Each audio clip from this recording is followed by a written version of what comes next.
አሰላም አለይኩም ወራህመቱላሂ ወበረካቱ። ቤተሰብ እንዴት ናችሁ? ከኔ ጋር ሁሉ ሰላም አልሐምዱሊላህ። ዛሬ እንግዲህ ሾርባ እንሰራለን ማለት ነው። ያበደ የዳፈቀ ሾርባ ኢንሻአላህ። ጨመርኩኝ፣ ስጋ ጨመርኩኝ፣ እንዲሁም ሌሙን አስወድ፣ ፍልፍል፣ ቡሃራት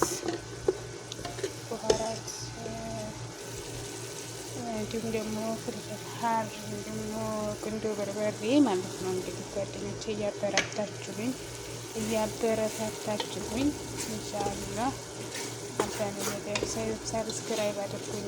አዲስ ጀማሪ ነኝ የኔ ወዶች። እንግዲህ ይበስልልንና እንቀምሰዋለን ማለት ነው ኢንሻአላህ። ከዛ ውሃ እንጨምራለን ማለት ነው። የፈላ ውሃ እንጨምራለን የሚበቃንን ያክል፣ ያው እንደሚጣፍጥ እንግዲህ እገምታለሁ ኢንሻአላህ ወዶቼ። ከዛ ሾርባችንን እናዘጋጃለን ማለት ነው። የሾርባ ምርጥ ነው። ትንሽ ይበቃል መስራት። በጣም አሪፍ ሾርባ ነው እላችኋለሁ ወዶቼ።